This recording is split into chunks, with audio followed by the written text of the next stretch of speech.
Sarah Martinez clutched her worn leather purse tighter as she approached the gate at Denver International Airport.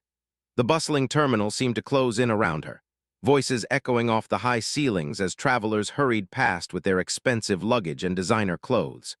She glanced down at her simple navy dress, the one she had pressed carefully that morning, hoping it would be appropriate for what lay ahead.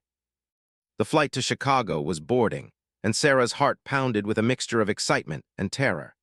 After 3 years of saving every penny from her job at the local diner, she had finally scraped together enough money for this trip. Her younger brother Michael was graduating from medical school, and nothing in the world would keep her from being there to watch him walk across that stage. Sarah had raised Michael herself after their parents died in a car accident when he was just 14 and she was 22. She had dropped out of college, taken 3 jobs, and sacrificed her own dreams to make sure he could pursue his. Now, at 28, she was finally going to see those sacrifices pay off. As she joined the boarding line, Sarah noticed the first-class passengers being called. She watched them walk past with their crisp suits and confident strides, wondering what it would be like to travel without worrying about every dollar spent. Her own ticket was economy, of course, but she had splurged on a window seat because Michael had always loved flying and had dreamed of being a pilot before he fell in love with medicine. The gate agent, a stern-looking woman with perfectly styled hair and a sharp suit, barely glanced at Sarah when she presented her boarding pass. "Next," she called impatiently. Sarah stepped forward with a nervous smile. "Good morning, I'm Sarah Martinez, seat 32A. The agent's fingers flew over her keyboard, then stopped. She frowned at the screen, then at Sarah's boarding pass, then back at the screen.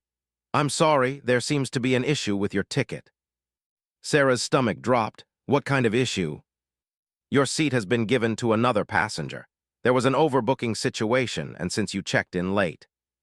"But I checked in exactly 24 hours ago," Sarah interrupted, her voice rising slightly. "I set an alarm to make sure I did it right on time." The agent's expression hardened. "Ma'am, I'm going to need you to step aside. You'll need to speak with customer service about rebooking."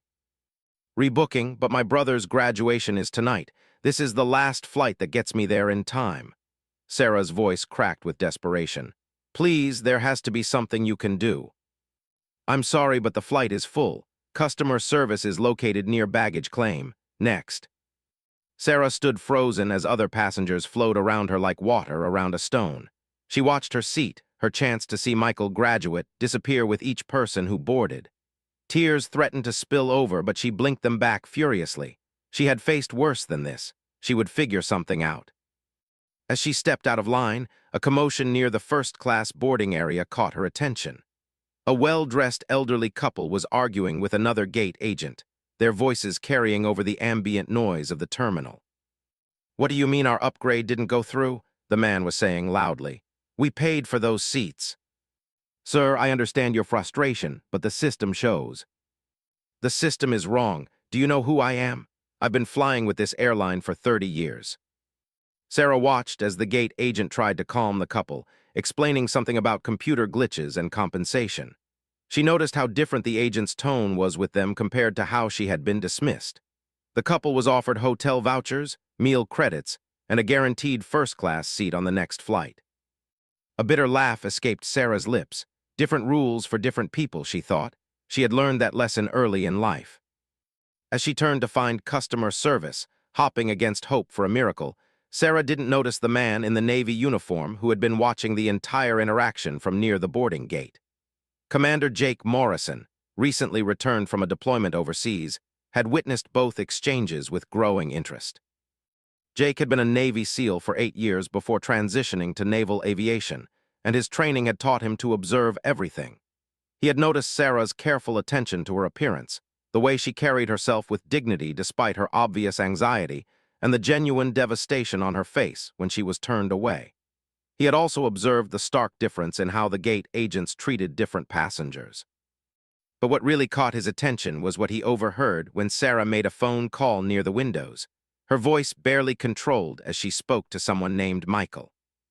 "Hey, it's me," she said softly. "I know you're probably getting ready for tonight, but there's been a problem with my flight." Her voice broke slightly. No, don't you dare miss your graduation ceremony for me. This is your day, Michael. You've worked too hard for this."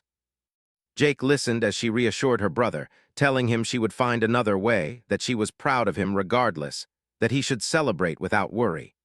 When she hung up, she stood staring out the window for a long moment, her shoulders shaking almost imperceptibly. That's when Jake made his decision. He approached the gate where his own flight was boarding. As a uniformed military member traveling on orders, he had certain privileges that most passengers didn't. His own ticket was first class, courtesy of military travel regulations, but that wasn't what he was thinking about as he walked up to the gate agent. "Excuse me," he said, his voice carrying the quiet authority that came from years of leadership. "I couldn't help but notice there was an issue with one of your passengers." The gate agent, the same one who had dismissed Sarah so curtly, immediately straightened when she saw his uniform and rank insignia. "Yes, sir. How can I help you?" "The young woman who was just here, Sarah Martinez. I believe there was a problem with her seat." "Oh, yes, sir. Unfortunately, we had an overbooking situation. These things happen, you know. She'll be able to get on a later flight." Jake's jaw tightened slightly, and the couple who was upgraded to first class to resolve their issue.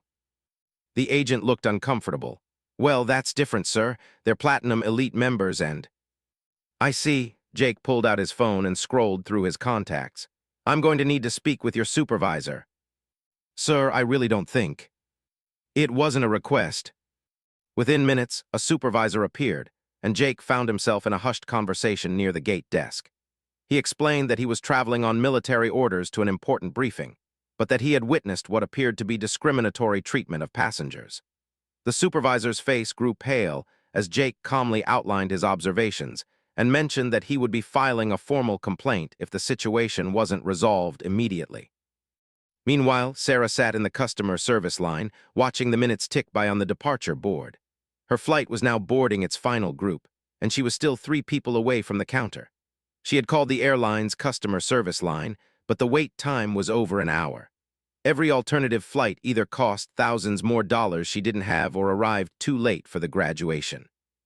She thought about Michael, probably adjusting his cap and gown in his apartment, maybe nervous about the ceremony but excited too. She remembered the day he got his acceptance letter to medical school, how they had both cried and laughed and danced around her tiny kitchen.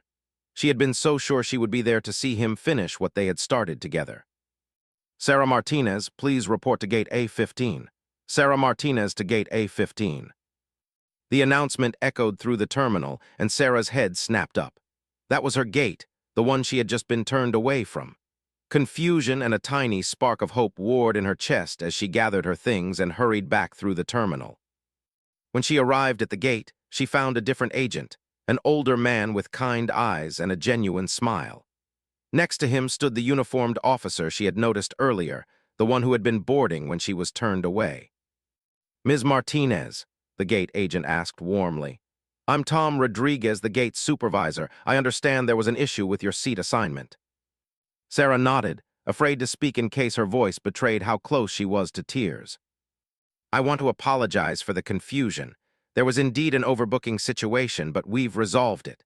Unfortunately, your original seat is no longer available." Sarah's heart sank again, but then Tom smiled. "However, we do have another seat available. Commander Morrison here has graciously offered to help us resolve the situation." He gestured to the man in uniform, who stepped forward with an easy smile. "Ms. Martinez, I'm Jake Morrison. I understand you're traveling to see your brother graduate from medical school." Sarah looked between them, confused. "Yes, but I don't understand." "Commander Morrison has a proposal for you," Tom continued. "He's wondering if you would be interested in experiencing something most passengers never get to see." Jake stepped closer, his demeanor friendly but professional. "I spoke with the captain, and if you're willing, we'd like to invite you to observe the flight from the flight deck. You'd have a jump seat right behind the pilots with the best view in the house." Sarah stared at him, certain she had misheard. "The flight deck, you mean the cockpit?" "That's right. Captain Williams is a former Navy pilot himself, and when I explained your situation, he was more than happy to accommodate. You'd be traveling as an observer, which is completely legal and actually happens more often than you might think." "But why would you?" Sarah started, then stopped, overwhelmed by the kindness of strangers. Jake's expression softened.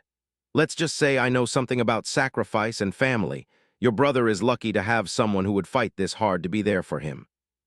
Tom handed her a new boarding pass with a warm smile. "This boarding pass will get you through security to the aircraft. Commander Morrison will escort you to the flight deck once you're on board." Sarah looked down at the pass, then back up at both men, tears finally spilling over. "I don't know what to say. Thank you doesn't seem like enough." "Seeing you at your brother's graduation will be thanks enough," Jake replied. "Now we better get you on that plane. We don't want to keep Captain Williams waiting." As they walked toward the boarding gate, Sarah felt like she was in a dream. Just 20 minutes ago, she had been facing the worst disappointment of her life. Now, she was about to experience something she had never even imagined possible. "Can I ask you something?" she said to Jake as they handed their boarding passes to the agent. "Of course.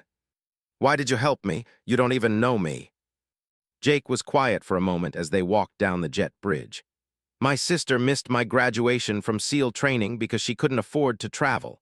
I always regretted that she wasn't there for one of the biggest moments of my life. I guess I don't want your brother to have the same regret." Sarah felt fresh tears threaten, but these were different. These were tears of gratitude for the reminder that there was still goodness in the world, that sometimes strangers became angels when you needed them most. As they stepped onto the aircraft, Sarah could hardly believe this was real. The first-class cabin was exactly as elegant as she had imagined, with wide leather seats and extra space that seemed almost luxurious compared to economy. But they walked past it all, past the curious glances of other passengers, toward the front of the plane. A flight attendant greeted them with a professional smile that became genuinely warm when she saw Jake's uniform. "Commander Morrison, Captain Williams is expecting you." "Thank you, Maria. This is Sarah Martinez, our observer for today." Maria's smile widened as she looked at Sarah. "Ms. Martinez, what an adventure you're about to have. I've been flying for 15 years and I still get excited about jump seat rides. Let me show you to the flight deck." As they approached the cockpit door, Sarah's nervousness returned. She was about to enter a space that seemed almost sacred, where split-second decisions kept hundreds of people safe thousands of feet in the air. She smoothed her dress one more time and took a deep breath. "Ready?" Jake asked, his hand on the door. Sarah nodded, thinking of Michael and the promise she had made to be there for his graduation.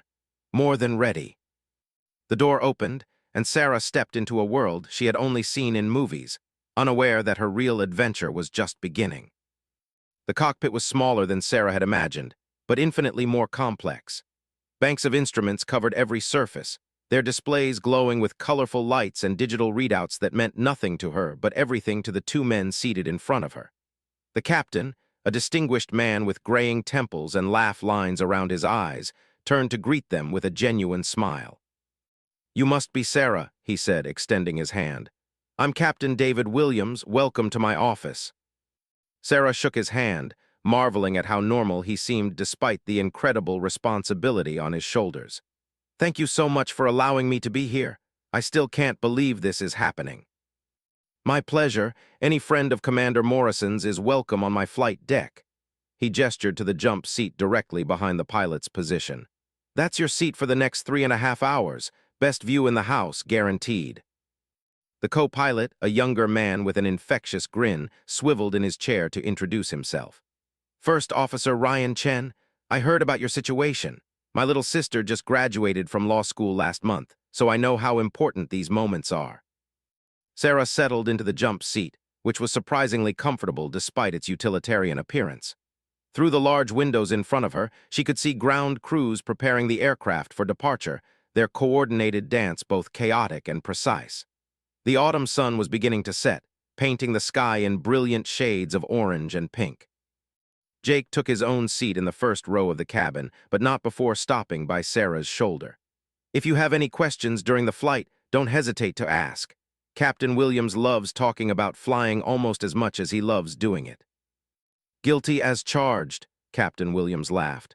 "I've been flying for 28 years and I still get excited about every takeoff."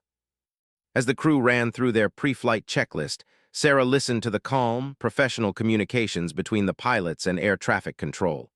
The technical language was like a foreign dialect, but there was something almost musical about it. Each response was crisp and precise, a verbal ballet that would guide them safely from Denver to Chicago. Sarah, Captain Williams said during a brief lull, Jake told me you raised your brother yourself. That must have taken incredible strength. Sarah felt the familiar tightness in her throat that came whenever someone acknowledged what she had sacrificed. It didn't feel like strength at the time. It just felt like what needed to be done. That's exactly what strength is, First Officer Chen chimed in. Doing what needs to be done even when it's hard. Through the intercom, they heard the familiar announcement about preparing for departure. Sarah watched as Captain Williams and First Officer Chen transformed from the friendly, talkative men she had just met into focused professionals. Their hands moved across instruments with practiced ease, their communication becoming even more precise and economical. Denver ground, United 847 ready to push from Gate A-15. United 847, Denver ground, push and start approved. Contact ground on 121.75 when ready to taxi. Sarah felt the aircraft gently pull away from the gate, and her excitement mixed with a sudden pang of nervousness. She had flown before, but always from the anonymous safety of a passenger seat. Here, she could see everything the pilots saw, feel their concentration and responsibility. First time on a flight deck? Captain Williams asked, noticing her white knuckles as she gripped the armrests. Yes, sir, it's a little overwhelming. Perfectly normal reaction. But I want you to know that Ryan and I have a combined 40 years of flying experience. We've flown in weather that would make your hair curl, landed on aircraft carriers in the middle of storms, and handled emergencies that would stress out Superman. A beautiful evening flight from Denver to Chicago is what we call a milk run. His confidence was infectious, and Sarah felt herself beginning to relax. Through the windows, she could see the terminal buildings sliding past as they taxied toward the runway. The organized chaos of the airport looked different from this perspective, like watching a movie where she knew the ending would be happy. United 847, contact tower on 124.3. Tower 124.3, United 847. United 847, Denver Tower, runway 8 right, taxi into position and hold. Sarah watched as they approached the runway, other aircraft lined up behind them like cars at a traffic light. The sun had set completely now, and the airport was transformed into a glittering constellation of blue and white lights. United 847, runway 8 right, wind 280 at 8, cleared for takeoff. Cleared for takeoff, runway 8 right, United 847. Captain Williams looked over at his co-pilot. Your takeoff, Ryan. My aircraft, First Officer Chen confirmed, his hands moving to the controls. Sarah held her breath as the engines began to spool up, their increasing whine filling the cockpit. Through the windscreen, she could see the runway lights stretching into the distance like a pathway to the stars. V1, called Captain Williams, monitoring the instruments. Rotate, he said a moment later, and Sarah felt the nose of the aircraft lift as First Officer Chen pulled gently back on the controls. Suddenly, they were airborne, the ground dropping away beneath them with breathtaking speed. Sarah had expected to feel the familiar stomach-dropping sensation of takeoff, but from the flight deck, it felt more like floating, as if they were being lifted by invisible hands. The lights of Denver spread out below them in a vast grid, each light representing someone's home, someone's life, someone's story. Sarah thought about all the times she had looked up at an airplane overhead and wondered about the lives of the people inside, never imagining she would one day see the world from this perspective. Beautiful sight, isn't it? Captain Williams said, following her gaze. 28 years and I still get goosebumps every time. It's incredible, Sarah breathed. I never realized how big everything looks from up here, but also how small. That's one of the gifts of flying, First Officer Chen added, his hands still steady on the controls as they climbed through the evening sky. It gives you perspective. Problems that seem huge on the ground have a way of looking more manageable from 35,000 feet. As they leveled off and engaged the autopilot, the atmosphere in the cockpit became more relaxed. Captain Williams turned his chair slightly so he could talk more easily with Sarah. So tell us about your brother. Medical school is no joke. Sarah's face lit up with pride. Michael always wanted to help people. Even when we were kids, he was the one who would bandage up scraped knees and comfort anyone who was hurt. When our parents died, He was just 14, but he still tried to take care of me even though I was supposed to be taking care of him. What kind of medicine is he going into? Pediatric cardiology. He wants to work with kids who have heart problems. Sarah's voice grew soft with emotion. He says he wants to give families the kind of hope that doctors gave us when he was born with a heart murmur. The doctors fixed it, and he's been healthy ever since, but he never forgot how scared our parents were or how grateful they were to the medical team. First Officer Chen smiled. Sounds like he learned about service and sacrifice from watching you. I think we learned from each other, Sarah said quietly. As the flight continued, Captain Williams began explaining various aspects of flying to Sarah. He showed her the navigation displays, explained how they followed specific routes through the sky like highways, and described how air traffic control guided them safely from point A to point B. His passion for aviation was evident in every word, and Sarah found herself genuinely fascinated by the complexity and precision of modern flight. You know, Captain Williams said as they flew over the lights of Kansas City, I started flying because of a chance encounter much like yours today. Really? I was about 12 years old, flying with my family to visit my grandparents. The flight was delayed due to mechanical issues, and all the passengers were getting frustrated. But the captain came out to the gate area and started explaining what they were checking and why safety was so important. He was patient with everyone's questions, and when he found out I was interested in airplanes, he invited me to see the cockpit before we departed. Captain Williams gestured around the flight deck. That 5-minute visit changed my life. I went home and started reading everything I could about flying. Took my first flying lesson the day I turned 16. The rest, as they say, is history. Sarah looked around the cockpit with new appreciation. So this conversation we're having right now might inspire someone else someday. That's the hope, First Officer Chen said.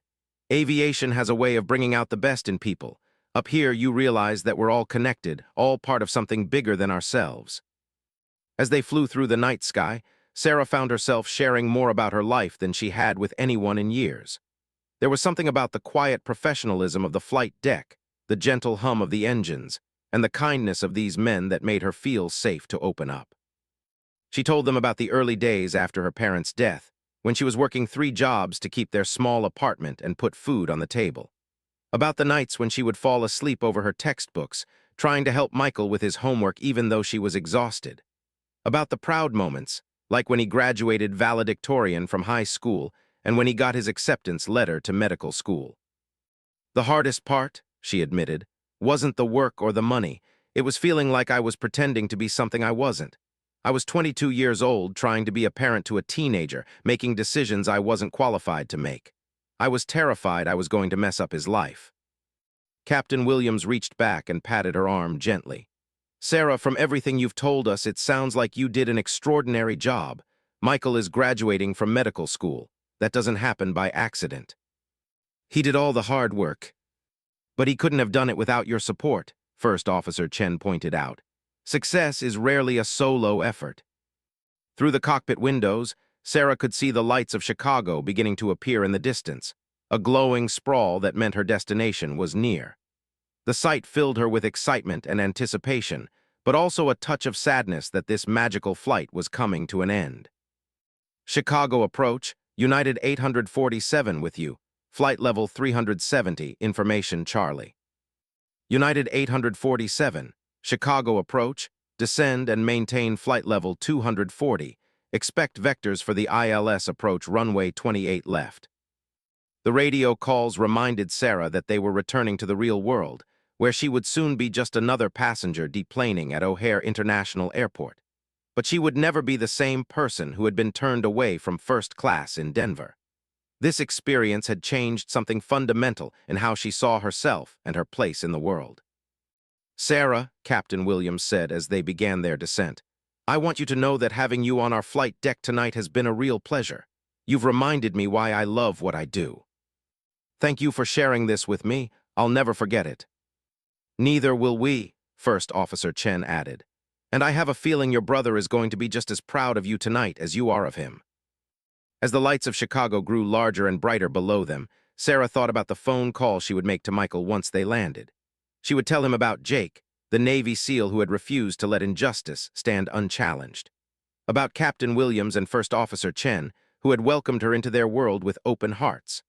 About how sometimes, when everything seems to be falling apart, strangers become angels and the impossible becomes possible. But most of all, she would tell him that she was there, that nothing in the world could have kept her from watching him achieve his dreams. Because that's what family does. That's what love does. And sometimes, that's what the kindness of strangers makes possible. The aircraft began its final approach to Chicago O'Hare, and Sarah prepared herself for the next chapter of this extraordinary day. She had no idea that the biggest surprises were still ahead of her. The landing in Chicago was as smooth as silk, the aircraft touching down with barely a bump before rolling out along the runway. Sarah watched through the cockpit windows as the airport ground crews guided them toward their gate, the familiar ballet of aircraft movement that she now understood from an entirely different perspective. "Ladies and gentlemen from the flight deck, welcome to Chicago O'Hare International Airport," Captain Williams announced over the intercom. "Local time is 8:45 p.m. and the temperature is a crisp 52 degrees. We know you have many choices when you fly, and we thank you for choosing United tonight." As the engines wound down and the aircraft came to a complete stop at the gate, Sarah felt a mixture of gratitude and sadness. This magical experience was ending, but the evening she had dreamed of for months was just beginning. "Well, Sarah," First Officer Chen said as he began shutting down systems, "you're officially a member of a very exclusive club. Not many people get to observe a flight from the flight deck." "I still can't believe it happened," Sarah replied, unbuckling from the jump seat. 3 hours ago, I thought my whole trip was ruined." Captain Williams stood and extended his hand one final time. "It's been our absolute pleasure having you with us. Your brother is lucky to have such a dedicated sister. Thank you both for everything. This has been the most incredible experience of my life." As the passengers began deplaning, Sarah realized she would have to say goodbye to Jake as well. He had been waiting patiently in his first-class seat, and when she emerged from the cockpit, he stood with that same easy smile that had first caught her attention back in Denver. "So, how was your first flight deck experience?" he asked as they walked up the jet bridge together. "Absolutely amazing. Captain Williams and First Officer Chen are wonderful. I learned so much about flying, but more than that, they made me feel like I belonged there." "You did belong there," Jake said simply. "You belonged there because someone thought you deserved a chance to get to your brother's graduation, and they were right." They walked through the gate area together, Sarah clutching her small bag and Jake carrying his military duffel. Around them, O'Hare International Airport buzzed with the constant activity of one of the world's busiest airports. "Can I ask you something?" Sarah said as they approached the main terminal. "What you did for me today, standing up to that gate agent and arranging for me to fly on the flight deck. You could have just minded your own business. Why did you get involved?" Jake was quiet for a moment, considering his answer carefully. "You know, in the military, we talk a lot about service and sacrifice, but sometimes I think civilians like you understand those concepts better than we do. You sacrificed your own dreams to raise your brother. You worked 3 jobs to put him through school. You saved every penny for months just to be there for his graduation. That's the kind of character and dedication that deserves recognition." They had reached the point where their paths would diverge, Jake heading to baggage claim and Sarah rushing to catch a taxi to the university. "I hope your brother's graduation is everything you dreamed it would be," Jake said. "Thank you, Commander Morrison, for everything." Sarah hesitated, then impulsively gave him a quick hug. "I'll never be able to repay your kindness." "Seeing you here in Chicago is repayment enough," he replied with a smile. "Now go celebrate with your brother." Sarah practically ran through O'Hare, her heart racing with excitement and the knowledge that she might still be cutting it close. The graduation ceremony started at 9:30, and she needed to get across the city to the university. But she was here, she was in Chicago, and she was going to make it. The taxi ride to Northwestern University took 35 minutes in light traffic, the city lights blurring past the windows as Sarah called Michael to let him know she had arrived. "Sarah, I can't believe you made it. What happened with your flight?" "It's a long story, but the short version is that some very kind people helped me get here. Are you nervous?" "Terrified and excited and grateful and about a dozen other emotions," Michael laughed. "I saved you a seat in the family section. 3rd row, right side. Look for the guy in the cap and gown jumping up and down when you walk in." Sarah laughed, tears of joy threatening to spill over. I'll be the one crying happy tears in the audience. I love you, Sarah. Thank you for everything you sacrificed to make this possible. I love you too, Michael, and I wouldn't have missed this for anything in the world. Sarah arrived at the university with 20 minutes to spare. The campus was beautiful in the evening light, with historic brick buildings and tree-lined walkways that spoke of academic tradition and excellence. She found the auditorium where the medical school graduation was being held and slipped inside just as the processional music began. The ceremony was everything Sarah had imagined and more. She watched with pride as Michael walked across the stage in his cap and gown, accepting his diploma with the poise and confidence of someone who had worked incredibly hard for this moment. When his name was called, Michael David Martinez, Doctor of Medicine, Sarah cheered so loudly that several people around her laughed and applauded her enthusiasm. But the moment that nearly brought her to her knees was when Michael spotted her in the audience. His face lit up with such joy and surprise that it took her breath away. He had known she was coming, of course, but seeing her there, knowing what she had gone through to be present, clearly moved him deeply. After the ceremony, Sarah waited in the crowd of families gathering outside the auditorium. When Michael finally found her, still wearing his graduation cap and clutching his diploma, they fell into each other's arms and cried happy tears together. "You made it," he whispered into her hair. "I knew you would find a way, but when you called about the flight problems, I was so worried. A Navy SEAL commander and 2 airline pilots made sure I got here," Sarah said, still hardly believing it herself. "I have so much to tell you about today." "A Navy SEAL? What are you talking about?" Sarah laughed and wiped her eyes. "Like I said, it's a long story, but first I want to hear about how it feels to officially be Dr. Michael Martinez." They found a quiet spot on a bench outside the auditorium, and Michael told her about the ceremony, about his plans for his residency in pediatric cardiology, about how grateful he was for everything she had done to make his dream possible. In return, Sarah told him about her incredible day, from being turned away at the gate in Denver to flying in the cockpit of a commercial airliner. "I can't believe that really happened," Michael said, shaking his head in amazement. "It sounds like something out of a movie." "I keep thinking I'm going to wake up and find out it was all a dream," Sarah agreed. "But it was real, and it reminded me that there are still good people in the world who are willing to help a stranger." As they talked, Sarah's phone buzzed with a text message. She glanced at it, expecting it to be from one of her friends back home asking about the graduation. Instead, the number was unfamiliar, though the message made her smile. "Hi, Sarah, this is Jake Morrison. I hope Michael's graduation was everything you hoped for. I wanted you to know that Captain Williams asked me to pass along his contact information.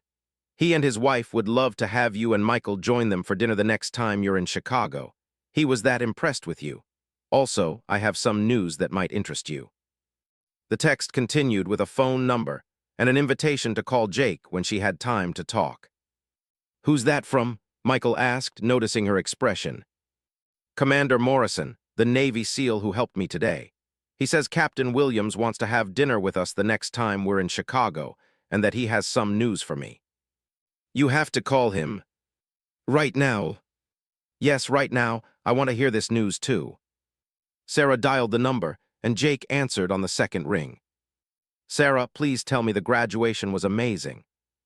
"It was perfect, Jake. Michael is officially Dr. Martinez now, and I got to see every moment of it. Thank you again for making that possible." "I'm so glad. Listen, I have something to tell you that might interest you. After our conversation on the flight deck about your brother's career and your own sacrifices, Captain Williams did some checking. It turns out that United Airlines has a scholarship program for people who want to pursue careers in aviation. They specifically look for candidates who demonstrate leadership, perseverance, and commitment to service." Sarah's heart began to race. "Jake, what are you saying?"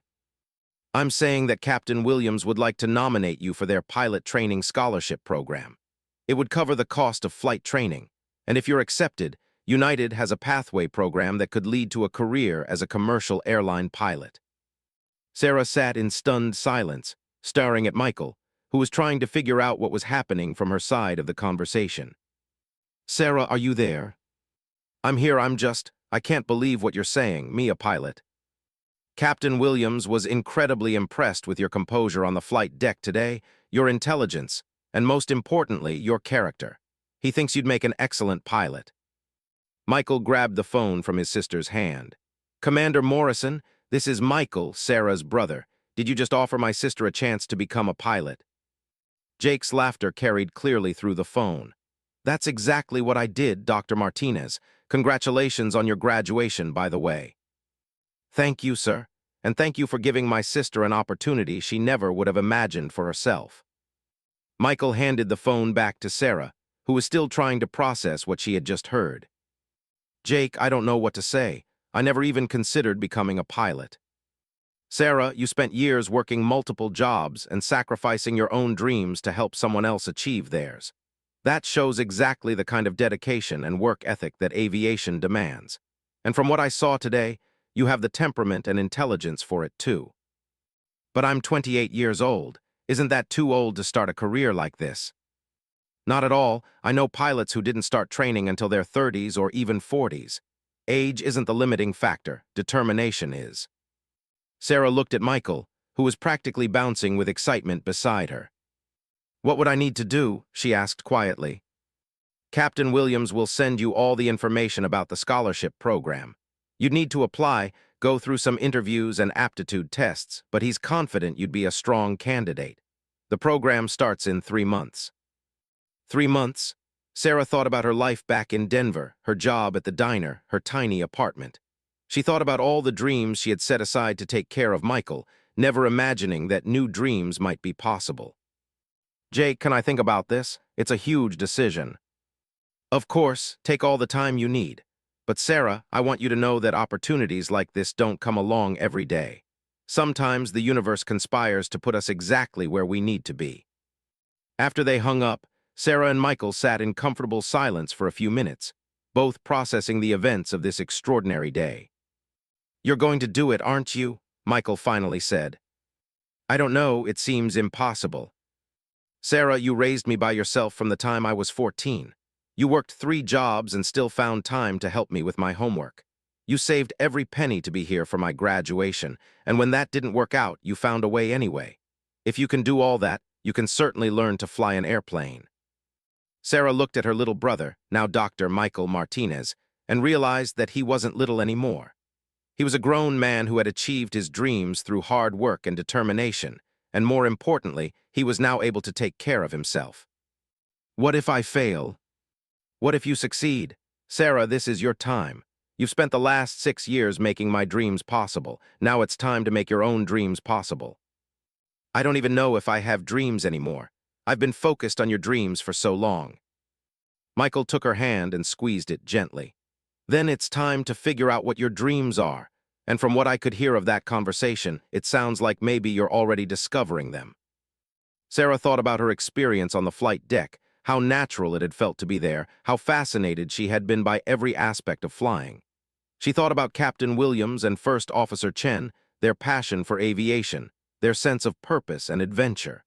She thought about Jake Morrison, who had seen something in her that she hadn't even seen in herself. You know what? She said, a smile beginning to spread across her face. I think I'm going to apply for that scholarship. Michael jumped up and hugged her so tightly that her feet left the ground. That's my sister. I am so proud of you. As they walked back toward the university's guest parking where Sarah's rental car was waiting, they talked about the future in a way they never had before. For years, their conversations had been about Michael's education, his goals, his dreams. Now, for the first time, they talked about Sarah's possibilities. You know what the best part about this is? Michael said as they reached the car. What's that? If you become a pilot, I'll finally have someone to visit me in all the cities where I might do my residency rotations. Free flights. Sarah laughed and playfully punched his arm. Is that the only reason you want me to become a pilot? Well, that and the fact that it would be absolutely amazing to watch my big sister command a commercial airliner. Talk about coming full circle. As they drove through the streets of Chicago toward Michael's apartment, Sarah felt a sense of possibility she hadn't experienced in years. This morning, her biggest concern had been getting to Chicago in time for the graduation. Now, she was contemplating a complete career change that would challenge her in ways she had never imagined. Her phone buzzed with another text message, this one from Captain Williams himself. Sarah, it was a genuine pleasure having you on our flight deck tonight. I meant what I said about the scholarship program. I'll be sending you the application materials tomorrow. You have exactly the qualities we look for in our pilots. I hope you'll give it serious consideration. Also, my wife and I would be honored to take you and Dr. Martinez to dinner whenever you're back in Chicago. Safe travels, and congratulations to you both on this special day. Sarah showed the message to Michael, who whistled low in appreciation. Sarah, do you realize what just happened today? You went from being turned away from a coach seat to being personally recruited by a commercial airline captain. That's not just luck. That's recognition of something special in you. Sarah thought about Jake's words on the phone. Sometimes the universe conspires to put us exactly where we need to be. Maybe he was right. Maybe everything that had happened today, from the overbooking situation to Jake's intervention to the invitation to the flight deck, had been leading to this moment of possibility. Michael, can I tell you something? Anything. Today, when I was sitting in that cockpit, watching Captain Williams and First Officer Chen do their jobs, I felt something I haven't felt in years. I felt like I belonged somewhere, like I was meant to be there. It was the first time since I was 22 years old that I could imagine a future for myself that wasn't just about taking care of someone else. Michael pulled the car over and parked, then turned to face his sister fully. Sarah Martinez, you listen to me. You have spent the last 6 years being the most selfless, dedicated, loving person I know. You've been my hero, my role model, and my inspiration. Now it's time for you to be your own hero. Apply for that scholarship. Chase that dream. I'll be cheering you on every step of the way, just like you cheered me on. Sarah felt tears streaming down her face again, but these were different from all the tears she had shed over the years. These weren't tears of stress or worry or exhaustion. These were tears of hope, of possibility, of dreams she had forgotten she was allowed to have. I'm scared, she admitted. Good, Michael replied. Being scared means it matters. Being scared means it's worth doing. As they sat in the rental car on a quiet street in Chicago, Sarah pulled out her phone and began typing a message to Jake Morrison. Jake, thank you for everything you did for me today and for seeing potential in me that I couldn't see in myself. I would be honored to apply for the United Airlines Scholarship Program. Please ask Captain Williams to send me the application materials. I'm ready to start a new chapter of my life. With gratitude, Sarah Martinez. She hit send before she could change her mind, then looked at Michael with a mixture of terror and excitement. I can't believe I just did that. I can, Michael said with a grin. I've been waiting my whole adult life for you to do something for yourself. This is going to be amazing. As they drove toward Michael's apartment to celebrate his graduation and Sarah's new beginning, neither of them could have predicted how this day would unfold when Sarah first approached that gate in Denver. But sometimes life has a way of surprising us, of sending exactly the right people at exactly the right moment to help us see possibilities we never knew existed. 6 months later, Sarah Martinez would be halfway through the United Airlines flight training program, excelling in every aspect of her studies and loving every moment of the challenge. Michael would be starting his residency in pediatric cardiology at Children's Hospital of Chicago, finally able to focus completely on his own dreams because his sister was busy pursuing hers. And Jake Morrison would receive a handwritten thank you note from Sarah on the day she soloed for the first time, with a photo of her standing proudly next to a small training aircraft, wearing the biggest smile he had ever seen. The note would say simply, "Thank you for teaching me that sometimes the flight deck is exactly where we're meant to be." But all of that was still in the future. For now, Sarah and Michael drove through the streets of Chicago, two dreamers who had both discovered that sometimes the best adventures begin when everything seems to go wrong, and that the kindness of strangers can change the entire trajectory of our lives. As they pulled into Michael's apartment complex, Sarah's phone rang one more time. This time it was Jake. Sarah, I just got your message. I am so proud of you for taking this leap. Captain Williams is thrilled, and so am I. Jake, I need to ask you one more question. Anything. When you saw me at that gate in Denver, what made you think I could be a pilot? I was just a waitress who got bumped from a flight. Jake was quiet for a moment, and when he spoke, his voice was thoughtful and sincere. Sarah, I've led men and women in some of the most challenging situations imaginable. I know what real leadership looks like, what true courage looks like, what dedication and sacrifice look like. When I watched you handle that situation at the gate, when I heard you talking to your brother on the phone, when I saw how you composed yourself on the flight deck today, I saw all of those qualities. You may have been a waitress who got bumped from a flight, but you were also a woman who had the strength to raise a future doctor and the grace to turn a disappointment into an adventure. That's exactly the kind of person I'd want flying my airplane. Sarah wiped away fresh tears and smiled at Michael, who was listening to every word. Thank you, Jake, for everything. Thank you, Sarah, for reminding me why I love what I do and why it's important to help people reach their potential. The sky is waiting for you. As Sarah hung up the phone and walked toward Michael's apartment building, she looked up at the night sky one more time. Somewhere up there, commercial aircraft were following their routes from city to city, their cockpits filled with dedicated professionals who had chosen a career that was part science, part art, and part magic. Soon, she would be one of them. The girl who had been turned away from first class had found her way to something much better, a future full of possibilities she had never dared to imagine. And it all started with the kindness of a stranger who refused to let injustice stand unchallenged, and the belief that sometimes the best view really is from the flight deck.